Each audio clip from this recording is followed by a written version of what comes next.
चलिए आज का चैप्टर स्टार्ट करते हैं। तो आज आप लोगों को पढ़ना है मानसून चैप्टर। हम लोग देख लिए थे ग्लोब पर कि ग्लोब पर कहां पर निम्न दाब का केंद्र बनता है और कहां पर उच्च दाब का केंद्र। यहां पर आवश्यक है, इसीलिए थोड़ा सा देख लीजिए। अब देखिए ग्लोब पर जहां 0 डिग्री है भूमध्य रेखा, तो भूमध्य रेखा के पास आप जानते हैं कि निम्न दाब का केंद्र बनता है। चूंकि यहाँ सूर्य की सीधी किरण पड़ती है, जब सूर्य की सीधी किरण पड़ती है तो आप जानते हैं कि यहाँ ताप अधिक होता है। तो आसपास जो समुद्री हिस्सा होता है, समुद्री भाग होता है, उसमें क्या होता है, वाष्पन की क्रिया होती है और वाष्प हल्का होकर ऊपर उठ जाता है और यहाँ पर निम्न दाब का केंद्र स्थापित हो जाता है। देखिए अब सबसे महत्वपूर्ण बात हम लोग पढ़ते हैं, जो वर्षा का चैप्टर है, वृष्टि का चैप्टर है, उसमें देखते हैं कि 1 जून को मानसून आती है। आखिर मानसून क्या है, इसको समझेंगे सबसे पहले। क्या मानसून हवा को बोलते हैं, या आर्द्रता को बोलते हैं, या उष्मा को बोलते हैं? हम देखते हैं कि भारत में जब 21 जून को आप एक बात देखते हैं कि कर्क संक्रांति होती है, तो 21 जून को सूर्य की सीधी किरण ठीक भारत के बीचों बीच पड़ती है। आप गौर करेंगे 21 जून को सूर्य की सीधी और समानांतर किरण भारत के बीचों बीच पड़ती है कर्क रेखा के ऊपर। और आप जानते हैं कि कर्क रेखा भारत के 8 राज्यों से होकर गया है, ये बात हम लोग जानते हैं। तो ठीक बीचों बीच में 20 डिग्री से 25 डिग्री अक्षांश के बीच में, ध्यान रखेंगे 20 डिग्री से 25 डिग्री अक्षांश के बीच में, चूंकि उसी के बीच से है 23.5 डिग्री नॉर्थ, तो वहां से रेखाएं जाती है। यहाँ सूर्य की सीधी किरण पड़ती है, तो यहाँ पर आप जानते हैं कि जहाँ सूर्य की सीधी किरण पड़ेगी वहां पर निम्न दाब का केंद्र स्थापित होगा। जाहिर सी बात है कि जो जल का स्रोत होगा उस पर तेज धूप पड़ेगा और वाष्पन की क्रिया बहुत तेज होगी, तो निम्न दाब का बहुत विशाल केंद्र बना लेता है। इसी को बोला जाता है ITCZ, हिंदी में बोलते हैं अंत उष्णकटिबंधीय अभिसरण क्षेत्र, इंडियन ट्रॉपिकल जोन होता है, समझ गए? तो ITCZ बीचों बीच 20 से 25 डिग्री के बीच में ITCZ का बनना, अंत उष्णकटिबंधीय अभिसरण क्षेत्र का बनना, तो इसका दूसरा भी नाम है मानसूनी गर्त। अंत उष्णकटिबंधीय अभिसरण क्षेत्र को बोलते हैं मानसूनी गर्त या निम्न दाब का बहुत बड़ा केंद्र कहिए, ये स्थापित हो जाता है। गंगा प्रसाद जी का क्वेश्चन था, पिछले दिन चर्चा में आया था, तो वो डाउट यहाँ पर आज क्लियर हो जाएगा। चक्रवात उत्पन्न होती है, ऊपर से भी हवाएं चलती है, नीचे से भी हवाएं चलती है, ये क्लियर हो जाएगा। तो भारत में देखते हैं कि 1 जून को मानसून का आगमन होता है। मानसून को समझिए दूल्हे राजा, जब दूल्हे राजा आते हैं तो आतिशबाजी भी होता है, आप देखते हैं कि बिजली चमकती है, ठीक है, उसके बाद विस्फोट भी होता है, बम भी फूटता है, ठनका भी ठनकता है। तो ये घटना आखिर क्यों होता है? क्योंकि आपके बीचों बीच, भारत के बीचों बीच निम्न दाब का केंद्र स्थापित हो जाता है। निम्न दाब का केंद्र क्यों स्थापित होता है, उसमें बहुत बड़ी भूमिका है थार मरुस्थल का। आप देख सकते हैं अरावली के पश्चिमी हिस्से में, आप देखेंगे अरावली के पश्चिमी हिस्से में यहाँ पर थार मरुभूमि है, व्याप्त है। तो आप देख सकते हैं कि इसी लाइन पर कर्क रेखा के इर्द गिर्द है। जब थार मरुभूमि, आप जानते हैं कि मरुस्थल बहुत तेजी से गर्म होता है, तो गंगा के मैदानी भाग में सूर्य की जब सीधी किरण पड़ती है तो थार मरुभूमि और ज्यादा गर्म कर देती है। इसी के कारण यहाँ पर निम्न दाब का बहुत बड़ा केंद्र बनता है। यदि भारत देश में थार मरुभूमि नहीं होता तो इतनी बारिश होती ही नहीं। शंकर भगवान के तरह कोई होता है व्यक्ति विषपान करने वाला, बाकी लोगों को अमृत मिलता है, तो इतनी बारिश नहीं होती अगर थार मरुभूमि नहीं होता। इसके कारण यहाँ पर निम्न दाब का केंद्र बनता है।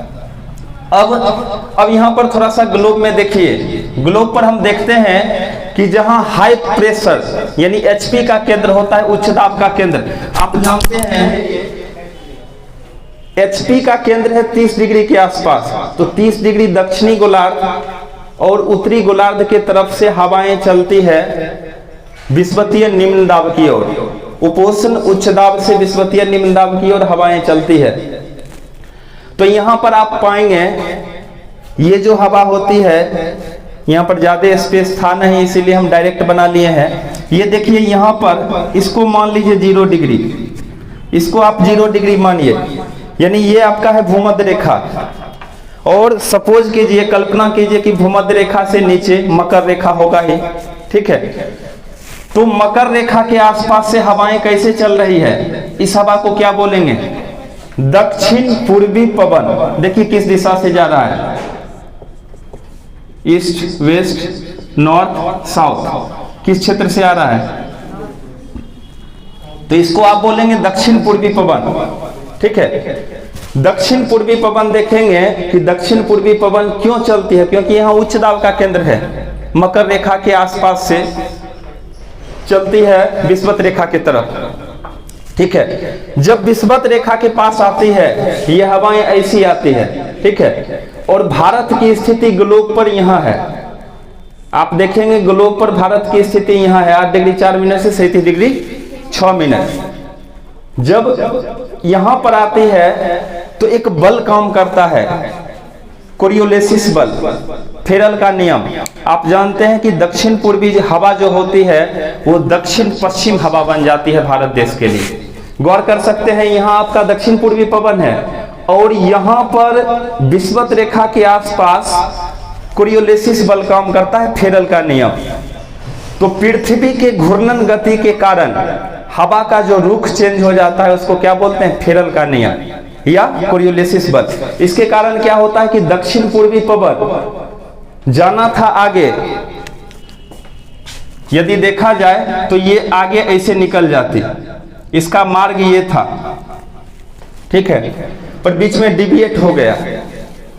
आप देखते हैं कि हो सकता है कि आपको शिक्षा दर्शन आना था, ठीक है।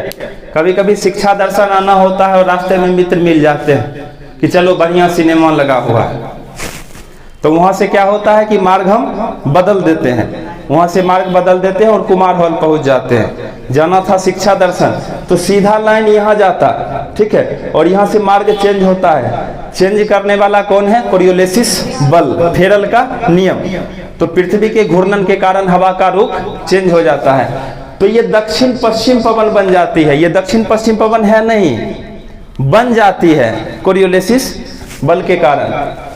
अब उसी को देखिए, ये 40 डिग्री से 60 डिग्री देशांतर के बीच में आप पाएंगे ये भूमध्य रेखा है। यही दिखाया गया कि भूमध्य रेखा पर ऐसे केरल के तट पर कैसे घुसती है। अब आप देखेंगे हजारों किलोमीटर से भारत में देखते हैं कि मूसलाधार बारिश होती है। जब सीजन होता है तो मूसलाधार बारिश होती है। आखिर इतना वाष्प कहां से आता है, इतनी बारिश क्यों होती है? रीजन है आपका अंतः उष्णकटिबंधीय अभिसरण क्षेत्र का बन जाना, सूर्य की सीधी और समानांतर किरण पड़ना। तो यहां बन गया निम्न दाब का केंद्र। आप जानते हैं जहां खाली स्पेस होता है वहीं लोग आता है।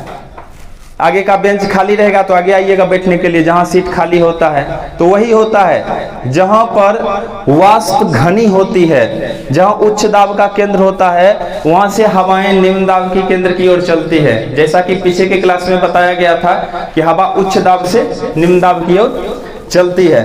तो अब देखिए हजारों किलोमीटर से मकर रेखा के पास से विषुवत रेखा को क्रॉस करते हुए इसको भरने के लिए, चूंकि यहाँ निम्न दाब का बहुत बड़ा केंद्र बन गया है, इसीलिए हजारों किलोमीटर से घना वाष्प इसको भरने के लिए जून के समय में आता है।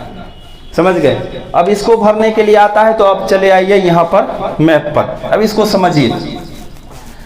भारत देश में आप जानते हैं कि पश्चिमी हिस्से में आप लेंगे, पश्चिमी हिस्से में पश्चिम घाट का पर्वत है, ये आप जानते हैं, ये पश्चिम घाट का पर्वत है। और पूर्व दिशा में आप देखेंगे पूर्वी घाट का पर्वत है। तो पश्चिम घाट का पर्वत पश्चिम दिशा में और इधर पूर्वी घाट का पर्वत है, और इस दोनों को मिलाने का काम करती है एक पर्वतीय भाग है जो है नीलगिरी पर्वत, नीलगिरी दोनों को मिलाती है। अब समझिए यहाँ से केरल के तट पर 1 जून को मानसून आ जाती है।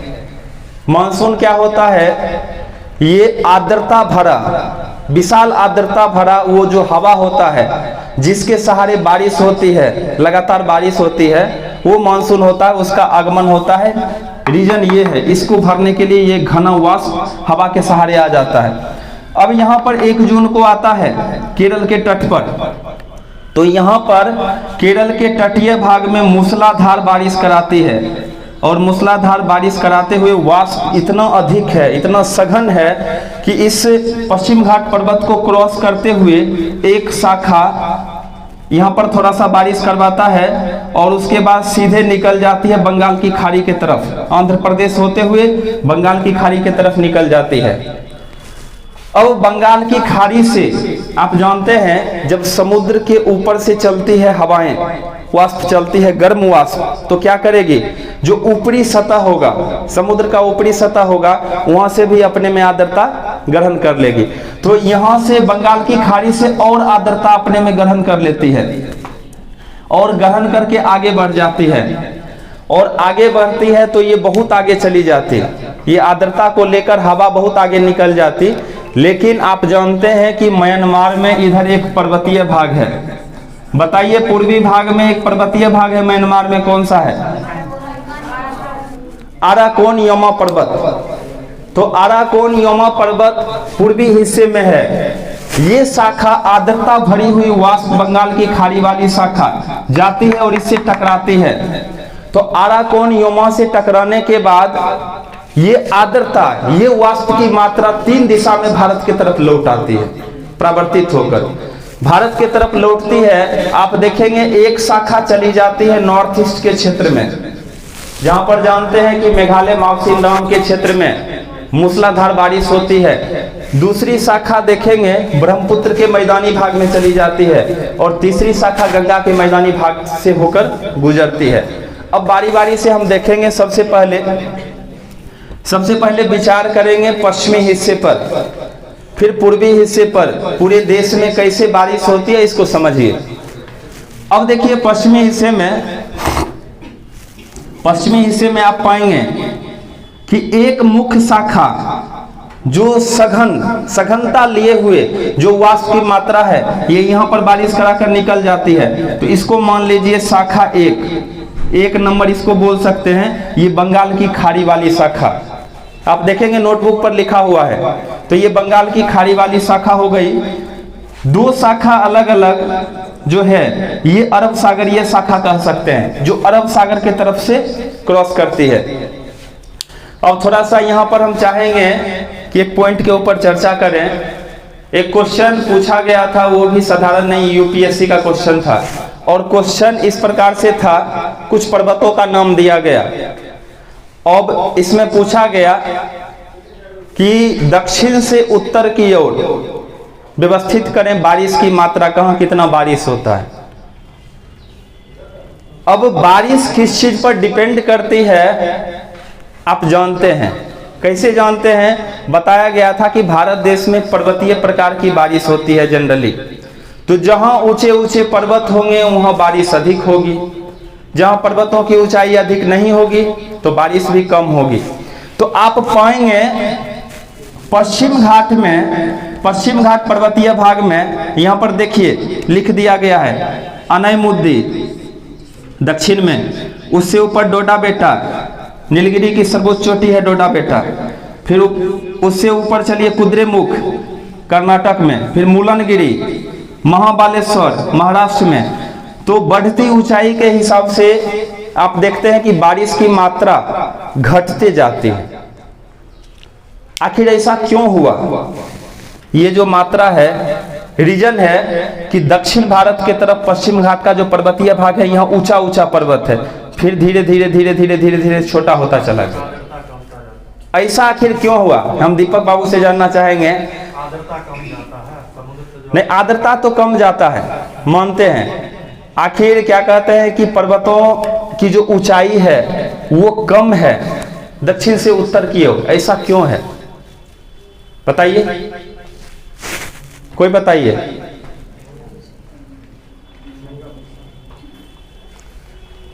जब दो प्लेटों का टक्कर हुआ था,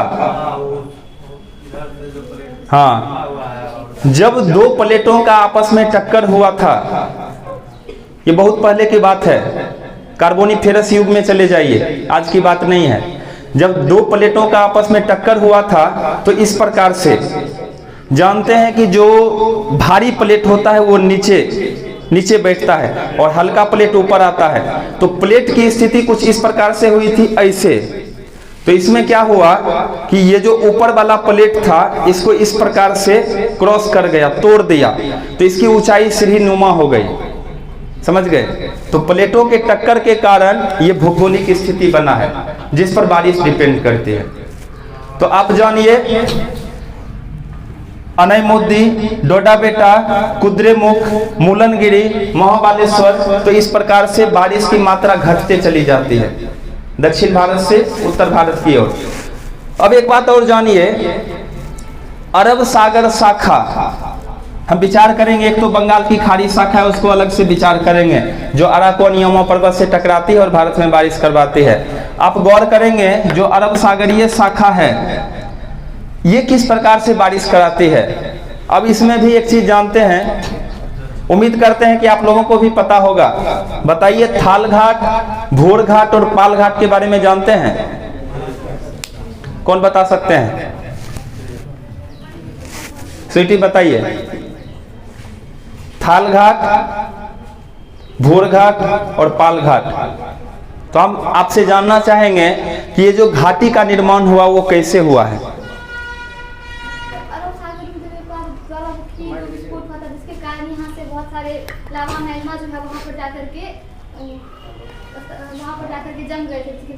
नहीं, हम ये नहीं पूछ रहे हैं कि पश्चिमी हिस्सा ऊंचा है और पूरब का नीचा है, ये मेरा क्वेश्चन है। मेरा है कि ये जो घाटी बना, पश्चिम घाट पर्वत कई भाग में टूटा हुआ है।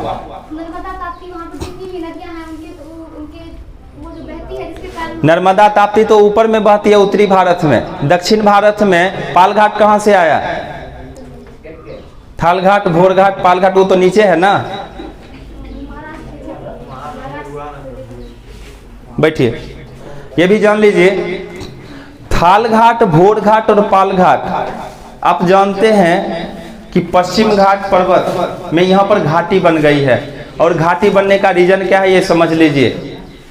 बहुत दिन पहले की बात है, जितनी नदियां थी वो सब नदियां पश्चिम की तरफ गिरती थी, पूरब के तरफ नहीं गिरती थी, वो पश्चिम के तरफ जाती थी।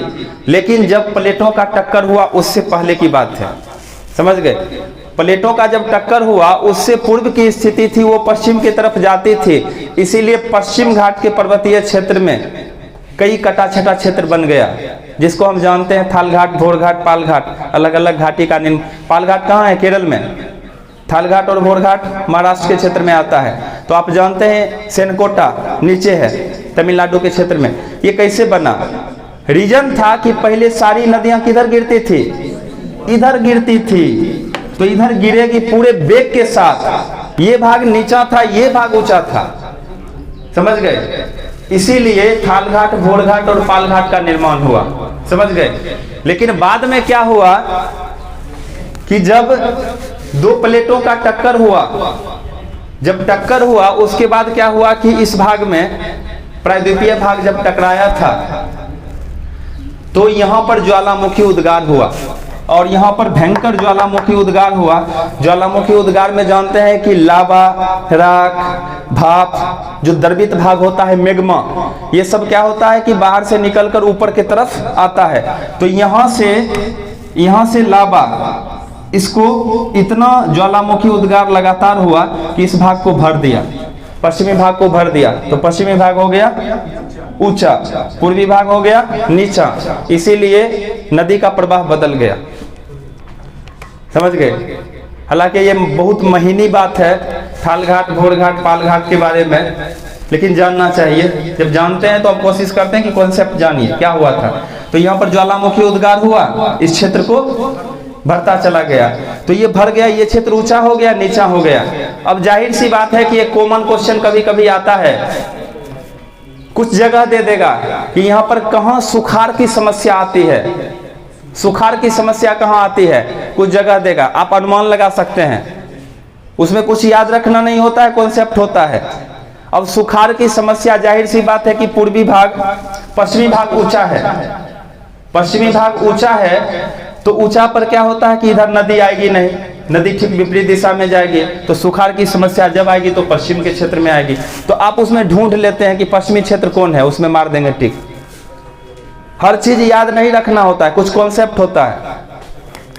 अब देखेंगे जब भी बाढ़ की समस्या आती है पूर्वी हिस्से में आती है, तो आप वहां से आंसर चुन सकते हैं। तो ये तो कॉमन कॉन्सेप्ट हुआ, पूर्वी भाग पश्चिमी भाग। अब देखिए थाल घाट, भोर घाट, माल घाट, सेनकोटा, अलग अलग घाटी का निर्माण नदी के द्वारा कराया गया था बहुत पहले।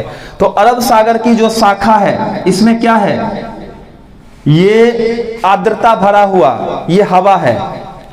तो ये क्या करता है, जहां जहां पर्वतीय भाग है उसके सहारे उठकर बारिश भी कराती है, और साथ ही साथ जहां जहां घाटी मिलती है वहां से प्रवेश कर जाता है। छोटी छोटी जहां पर घाटी मिलती है तो वहां पर बारिश करवाती है। और इसकी आप देखेंगे जो मुख्य शाखा है अरब सागरीय, ये क्या करती है कि यहाँ पर घाटी से घुस जाएगी, उसके बाद आप देखिए तीर ऊपर के तरफ है, तो जहां जहां रास्ता नहीं मिलता है, जहां घाटी में रास्ता मिला घुस गया, फिर ऊपर के तरफ जा रहा है, जहां स्पेस मिला वहां पर अंदर हो गया, और वहां पर आसपास के क्षेत्र में बारिश कराती है। फिर आप देखेंगे ये भाग धीरे धीरे धीरे धीरे धीरे ऊपर के तरफ घुसती है नर्मदा ताप्ती की घाटी में। आप जानते हैं कि दो बड़ी नदियां हैं, नर्मदा और ताप्ती, जो पश्चिम की तरफ अभी भी गिरती है अरब सागर में। तो ये पश्चिम घाट के पर्वतीय भाग को काट कर विशाल घाटी, बड़ी घाटी का निर्माण किया है। तो अब यहाँ पर चौड़ा रास्ता मिल जाता है। ये वाष्प से भरी हुई हवा जो आर्द्रता लेकर हजारों किलोमीटर से आई है इस निम्न दाब के केंद्र को भरने के लिए, तो ये अरब सागर के तरफ से घुसती है, यहाँ पर स्पेस मिल जाता है, तो ये अंदर तक आ जाती है। और आप देखेंगे मध्य प्रदेश के क्षेत्र में, सतपुरा के क्षेत्र में, सतपुरा में जाइए, काफी घने वन मिलते हैं, काफी घना वन है। तो यहाँ पर मूसलाधार बारिश होती है। तो सतपुरा का, धूपगढ़ का एक ऐसा क्षेत्र है जो दो दो शाखाओं से बारिश होती है। दो सहेली थी जो आपस में बिछड़ गई, एक सहेली जो आगे चल गई बंगाल की खाड़ी के तरफ, और एक सहेली इधर आई थी, बाद में फिर से मिल गई यहाँ पर बारिश कराने में। तो आप पाएंगे धूपगढ़ का एक ऐसा क्षेत्र है, सतपुरा का क्षेत्र, जहां दोनों शाखाओं से बारिश होती है। आपके नोटबुक पर लिखा हुआ है बंगाल की खाड़ी वाली शाखा, वहां से कहां कहां बारिश होती है, और अरब सागरीय शाखा ये तटीय भाग में होता है। और सतपुरा और ताप्ती दो नदियां आप जानते हैं। यहाँ देखिए ऊपर में विंध्य पर्वत है, गौर कीजिए, यहाँ पर विंध्य पर्वत है और नीचे सतपुरा है। तो यहाँ से ऊपर से नर्मदा नदी आती है, नीचे से ताप्ती नदी। तो ताप्ती और नर्मदा जिस घाटी से आती है वहां पर स्पेस होता है, वहां से आर्द्रता भरा हुआ वो वाष्प पूरा आ जाता है अंदर, और यहाँ तक अंदर तक बारिश कराती है।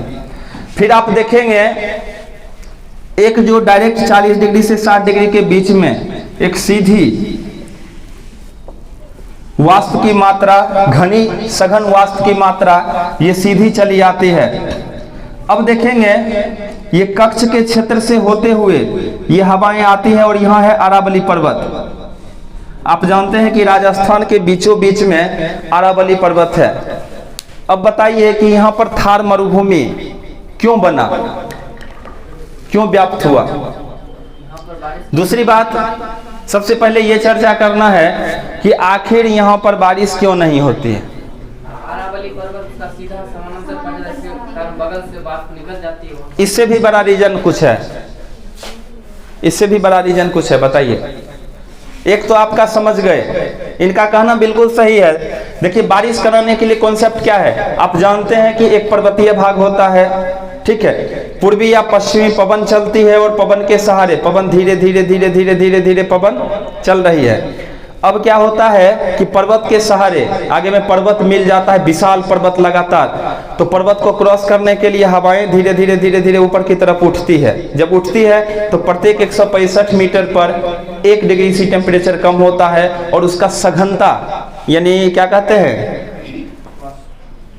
संघनन शुरू हो जाता है, यानी पानी की छोटी छोटी बूंदों के रूप में बदलना प्रारंभ कर देता है। बीच में माउंटेन मिले तो, माउंटेन नहीं मिलेगा तो आगे निकल जाएगी वहां, फिर वहां बारिश होगी नहीं। अब देखिए यहां से जो शाखा आती है ये अरब सागरीय शाखा, तो ये पर्वत इस प्रकार से है सीधी और समानांतर, तो आसपास इस क्षेत्र से आगे निकल जाती है।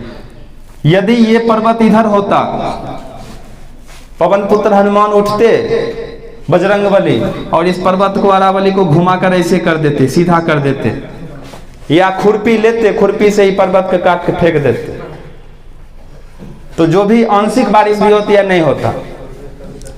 अब देखिए आसपास के क्षेत्र से आप जानते हैं ये आर्द्रता जाती है। हाँ गंगा प्रसाद जी ध्यान दीजिए, ध्यान ये देना है, यहां पर क्या है थार मरुभूमि है। अब बताइए जो गर्म क्षेत्र होगा, ठीक है, वहां से जो आर्द्रता भरी हुई वायु होगी वो और गर्म होकर और वाष्पित हो जाएगी, तो यहां पर पानी की बूंद के रूप में कैसे बदलेगा? रीजन है थार मरुभूमि है, जो भी पानी के बूंद के रूप में बदल रहा होगा उसको भी फिर से वाष्प बना देगा, क्योंकि गर्मी अधिक है। ये भी रीजन है कि यहाँ पर बारिश नहीं होती है। आप जाइए, आर्द्रता जो भी पानी है उसको वाष्प बना के उड़ा देगा, आगे बढ़ा देगा, क्योंकि गर्मी यहाँ बहुत तेज होता है। तो दो बात है, एक तो थार मरुभूमि यहाँ पर है जिसके कारण जो आसपास के क्षेत्र से थोड़ा बहुत भी जो बारिश होता है उसको भी नहीं होने देता है, क्योंकि और वाष्पित करके आगे बढ़ा देता है। तो अब देखिए, अब सपोज कीजिए कि बहुत दूर से आ रहा है, ठीक है, बहुत दूर से आ रही है, ये बूढ़ी माता काफी परेशान है, समझ गए, इसको कहीं कुछ खाने पीने के लिए मिला नहीं, तो यहाँ भी नहीं मिला, यहाँ तो कुछ मिला नहीं। बहुत दूर जाने के बाद यहाँ हिमाचल प्रदेश में धर्मशाला के पास पर्वत मिलता है, पर्वत मिलता है, तब वास्तु को आराम मिलता है, बरसने का मौका मिलता है। तो बुढ़िया को चमनप्राश मिलता है कहाँ? धर्मशाला के पास। यहाँ पर फिर मूसलाधार बारिश होती है, समझ गए। तो आप याद रखेंगे कि बारिश आखिर राजस्थान में क्यों नहीं होती, तो पहली बात यह है कि सीधी और समानांतर अरब सागर की शाखा पर्वत के सीधी और समानांतर पड़ती है, जिसके कारण बारिश नहीं होती। दूसरा रीजन है थार मरुभूमि का होना, जो भी आर्द्रता वाष्प के रूप में परिणत होता है उसको होने नहीं देता है, उस आर्द्रता को और वाष्प बना देता है, क्योंकि गर्मी अधिक होता है। ये दो रीजन है। यहाँ भी आप देख लिए कि पश्चिम से पूर्व की ओर वर्षा की मात्रा, मतलब दक्षिण से उत्तर की ओर वर्षा की मात्रा घटते जाती है। फिर आपने देखा कि थालघाट, घोड़घाट, पालघाट और सेनकोटा गैप क्यों बना। अब उस गैप को क्या बोलते हैं, अभी आप पढ़ेंगे, किताब में मिलता है। ये क्या कहते हैं कि पवन गैप लिखता है, पवन प्रणाली के कारण, ठीक है, पवन वहां से घुसती है। अब अरब सागर की शाखा वहां से घुसती है, तो थालघाट, भोरघाट और पालघाट को बोला जाता है, पवन के नाम पर ही नामकरण किया जाता है, लेकिन इस घाटी को बनाने वाला वो नदी ही था, समझ गए। चलिए आगे बढ़ते हैं, जो आपकी सबसे मुख्य शाखा है जिसके ऊपर चर्चा करना चाहिए। एक क्वेश्चन बार बार पूछा जाता है, हर एग्जाम में आता है, आप देखेंगे, पूछता है दक्षिण पश्चिम मानसून। दक्षिण पश्चिम मानसून से भारत देश में बारिश होती है, कौन सा ऐसा राज्य है जहां दक्षिण पश्चिम मानसून से बारिश नहीं होती है, वहां लौटती मानसून से होती है। तो आप देखते हैं ये हवाएं, ठीक है, ये 0 डिग्री के आसपास से फिर पश्चिम दिशा में मुड़ गया था, यहाँ कोरियोलिसिस बल काम किया था, तो जो दक्षिण पूर्वी पवन था वो दक्षिण पश्चिम पवन हो गया। और यहां पर देखिए 1 जून को प्रवेश ले लेती है, केरल के पास बारिश कराती है, आंध्र प्रदेश के पास बारिश कराती है, पर तमिलनाडु में बारिश नहीं होती है, क्योंकि शाखा यहां से प्रवेश ही करता है, समझ गए। अब ये क्या करता है, बंगाल की खाड़ी के ऊपर से निकलती है, खूब आर्द्रता मिलता है, अपने में आर्द्रता ग्रहण कर लेता है, समझ गए, वाष्प की मात्रा मिलती है। अब देखिए फिर अगर अराकोन योमा पर्वत नहीं होता तो भारत देश में बारिश होती ही नहीं। अब ये शाखा बंगाल की खाड़ी वाली शाखा अराकोन योमा पर्वत से टकराती है और 3 भागों में, 2 मुख्य शाखा है, एक उप शाखा रखिए, एक घुस जाता है सुरमा घाटी से। नॉर्थ ईस्ट में आप देखेंगे यहाँ सुरमा घाटी है, तो सुरमा घाटी से ये वाष्प घुस जाती है, वाष्प की घनी मात्रा। अब देखिए ये लड़का था कोहबर में घुस गया, समझ गए, तो लड़का आ गया है कोहबर में और कोहबर में सखी सहेली सब बैठी हुई है, समझ गए। तो अब जितनी सहेलियां हैं वो सब बैठी हुई है, वो सब तीखे तीखे प्रश्न कर रही है, प्रश्न पूछ रही है। तो प्रश्न को सुनकर लड़का का क्या होता है, माथे पर पसीना आना शुरू हो जाता है, यानी उसका संघनन शुरू हो जाता है। सुरमा घाटी से एक सुरमा घुस जाता है, ठीक है। तो लड़का घुसता है कोहबर में और यहाँ पर जब क्वेश्चन किया जाता है सहेलियों के द्वारा, तो आप ये समझिए कि यहाँ चारों तरफ जो पर्वतीय भाग है वो कीपाकार आकृति है, कीप के तरह है। तो एक बार आर्द्रता घुस तो गया। अब देखिए पर्वतीय में हम कैसे पढ़ते हैं कि यहाँ से वाष्प जा रही है, जाने का रास्ता नहीं मिला तो इधर से निकल जाएगी। यहाँ पर अरावली के पास जगह नहीं मिला तो साइड से निकल गया, लेकिन वहां तो चारों तरफ पर्वत है। आप इधर जाएंगे इधर भी पर्वत, इधर जाएंगे इधर भी पर्वत, पूरब पश्चिम उत्तर दक्षिण चारों दिशा में पर्वत ही पर्वत है। तो वाष्प को दूसरा कोई रास्ता दिखता नहीं है। जो आर्द्रता से भरा वाष्प है वो क्या करता है कि पर्वत के सहारे इधर भी उठता है, बारिश करा देता है, इधर भी उठता है, वहां की पाकार आकृति है। तो जितनी वाष्प की मात्रा रहती है सब वर्षा के रूप में तब्दील हो जाता है। आप देखेंगे दुनिया में जितने देश हैं उसमें से सबसे अधिक अगर बारिश होती है तो अपने मेघालय के क्षेत्र में होती है, मौसिनराम। तो आप देखते हैं 1100 सेंटीमीटर से अधिक बारिश होती है। भारत देश में पढ़ेंगे कि औसतन 150 सेंटीमीटर बारिश होती है। पाकिस्तान पड़ोसी देश में देखेंगे 35 सेंटीमीटर बारिश होती है, पर मेघालय के क्षेत्र में 1100 सेंटीमीटर से अधिक बारिश होती है। इसका रीजन क्या है कि पाकार आकृति का होना। एक बार आर्द्रता जब प्रवेश कर गया, एक बार लड़का प्रवेश कर गया कोहबर में, फिर खिड़की खोल के झांकने की भी जरूरत नहीं, समझ गए। फिर मूसलाधार बारिश होती है, तो इसके बाद यहाँ पर बारिश होती है। अब देखिए अब दूसरी शाखा देखिए, ये जो शाखा होती है दूसरी शाखा, ये ब्रह्मपुत्र के मैदानी भाग से जाती है। तो अब आप एक कॉमन चीज जानते हैं कि भारत देश में, ये याद होगा,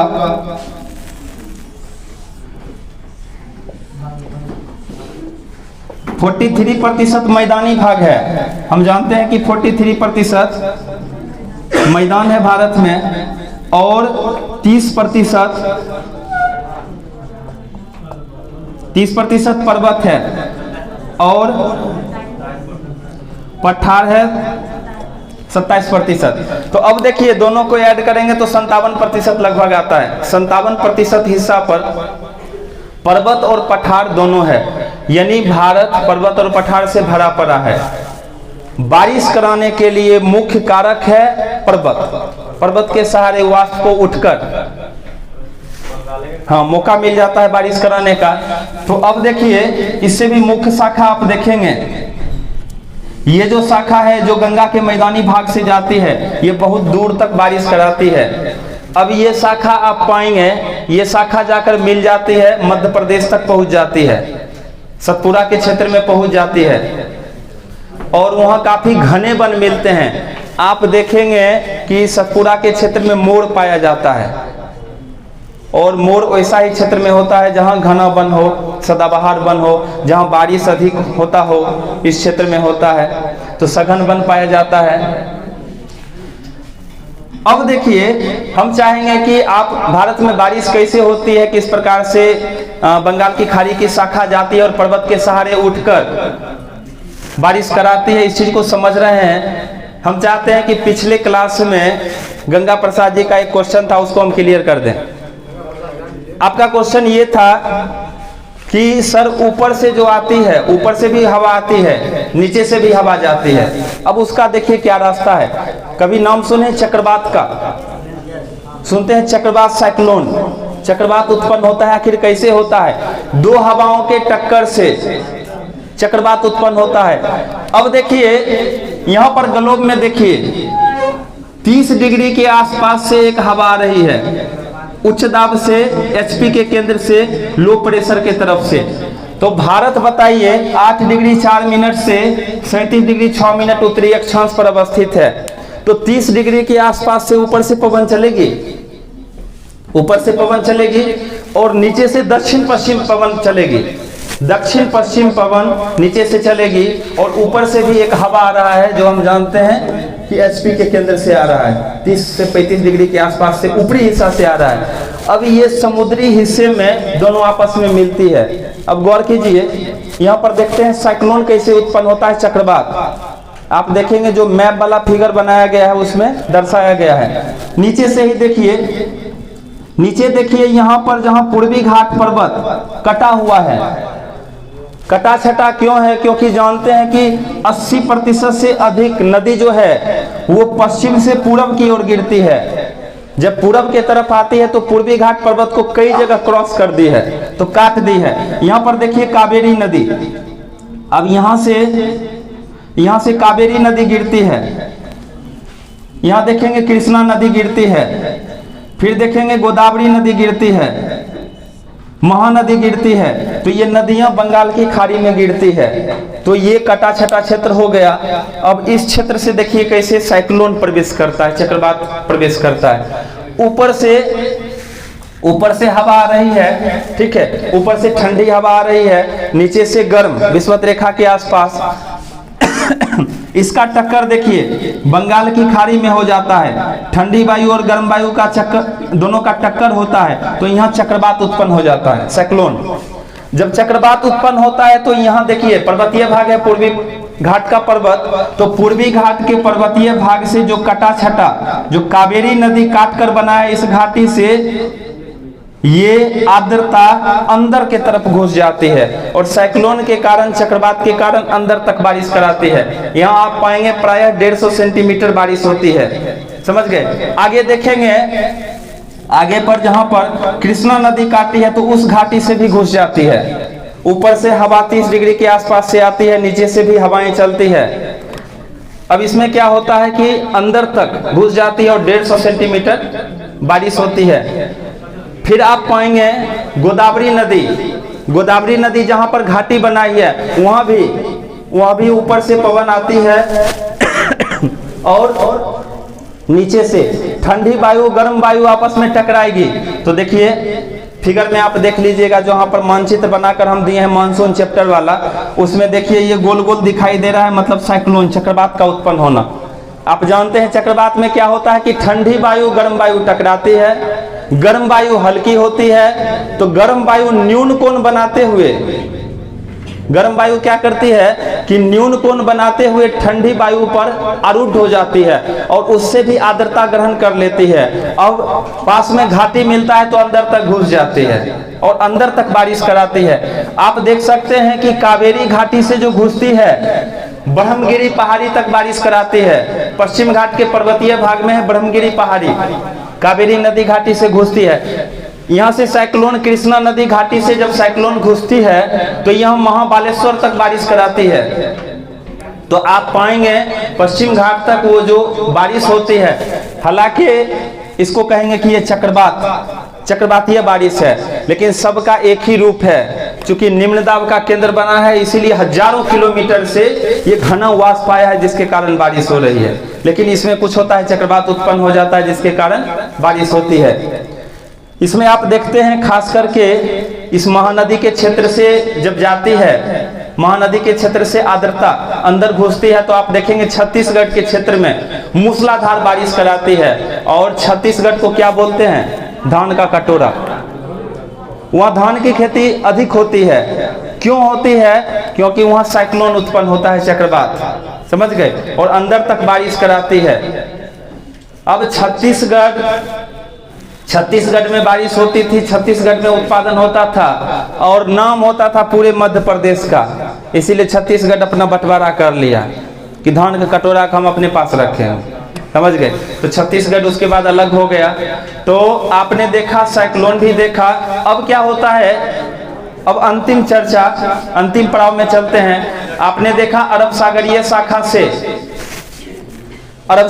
शाखा से और बंगाल की खाड़ी वाली शाखा से भारत में बारिश होती है। और बारिश कैसे होती है? आप कहिएगा कि एक बार बारिश हो गई फिर तो आर्द्रता समाप्त हो गया, फिर कैसे होगा? क्योंकि सूरज अभी गई नहीं है, अचानक से कर्क रेखा के निकट है, अचानक से भाग जाएगी नहीं। तो धीरे धीरे सूरज और पृथ्वी की दूरी बढ़ती है।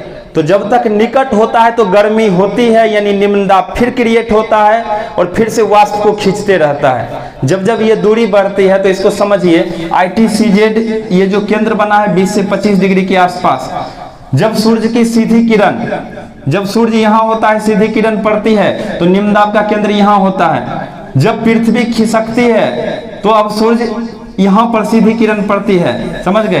तो निम्न दाब का केंद्र नीचे की तरफ खिसकता है। हम सुनते हैं कि मानसून लौटती है, लौटती मानसून। आप सुनते हैं कि मानसून लौटती है, क्यों लौटती है? हाँ, मालिक आगे आगे कुत्ता पीछे पीछे, जैसे खींचते हुए जाते हैं। तो इसी प्रकार से आप देखेंगे सबसे ऊपर में ITCZ अंत उष्णकटिबंधीय अभिसरण क्षेत्र, सूर्य की सीधी और समानांतर किरण के कारण बनी निम्न दाब का केंद्र। और उसी निम्न दाब के केंद्र को भरने के लिए हजारों किलोमीटर से वाष्प आया। लेकिन जब सूर्य यहाँ सीधी पड़ेगी तो फिर यहाँ निम्न दाब का केंद्र नहीं होगा, निम्न दाब का केंद्र नीचे खिसकेगा। जब ITCZ नीचे खिसकेगा तो फिर जो आर्द्रता होगा इसको भरने के लिए ऊपर से भी चल पड़ेगा, तो उसको कहते हैं लौटती मानसून। तो मानसून लौटने लगता है। ये निम्न दाब का केंद्र फिर नीचे आता है, फिर नीचे आता है, फिर नीचे आता है। आप देखेंगे कि नवंबर दिसंबर में यहाँ पर तमिलनाडु में, तो जब लौटती मानसून को उत्तर पूर्वी मानसून बोलते हैं। आप देखेंगे एक आंकड़ा देख लीजिए,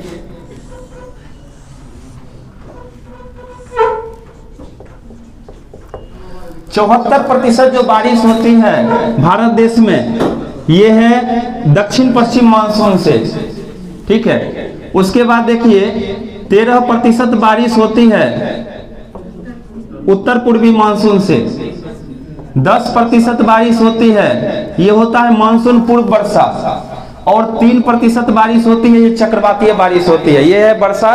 तो वर्षा दक्षिण पश्चिम मानसून से कितना 74% सबसे अधिक बारिश होती है, और लौटती मानसून से कितना है 13%। तो मानसून क्यों लौटता है? क्योंकि सूर्य की सीधी किरण नीचे पड़ने लगती है, तो गर्मी यहाँ होता है तो निम्न दाब का केंद्र भी यहाँ बनता है, तो ऊपर जो भी वाष्प होगा वो खींचा चला आता है इसको भरने के लिए। इसीलिए अब इसको भरने के लिए ऊपर से वाष्प आएगा, तो वाष्प कैसे आता है इसको समझिए। जब ये वाष्प स्थल भाग से आता है ऊपर से, तो उसमें आर्द्रता का अभाव होता है। आर्द्रता कहाँ से लाएगा? बीच में समुद्र है नहीं, नदी नाला से उतना नहीं मिलता है, तो इसको बोलते हैं उत्तर पूर्वी मानसून। ये ऐसे राउंड करके ऐसे घुसता है इसको भरने के लिए, उत्तर और पूर्वी ऐसे। तो फिर बंगाल की खाड़ी से थोड़ा सा आर्द्रता अपने में ग्रहण कर लेता है, और फिर इस निम्न दाब को भरने के लिए यहाँ पर आता है। तो आप पाएंगे कि पश्चिम बंगाल, आंध्र प्रदेश, पश्चिम बंगाल, उड़ीसा, आंध्र प्रदेश, तमिलनाडु, ये तटीय भाग में लौटती मानसून से बारिश होती है। पश्चिम बंगाल से स्टार्ट होता है, जैसे जैसे निम्न दाब नीचे आया तो ये हवा भी घूम कर आती है वाष्प इसको भरने के लिए, तो यहाँ पर है। फिर सूर्य अगर यहाँ आ गया तो फिर यहाँ आ जाएगी निम्न दाब केंद्र, फिर नीचे, और लास्ट में तमिलनाडु में देखते हैं नवंबर दिसंबर में मानसून बाहर निकल जाती है, सूर्य और पृथ्वी की दूरी बढ़ जाती है। तो जब जब कर्क रेखा पर सूर्य की सीधी किरण पड़ती है तो यहाँ पर निम्न दाब क्रिएट होता है, जिसको बोलते हैं मानसूनी गर्त, जिसको बोलते हैं ITCZ, जिसको बोलते हैं अंत उष्णकटिबंधीय अभिसरण क्षेत्र। तो ये था भारत में मानसून कैसे आते हैं। तो आज का क्लास यहीं पर समाप्त होता है। बहुत बहुत धन्यवाद।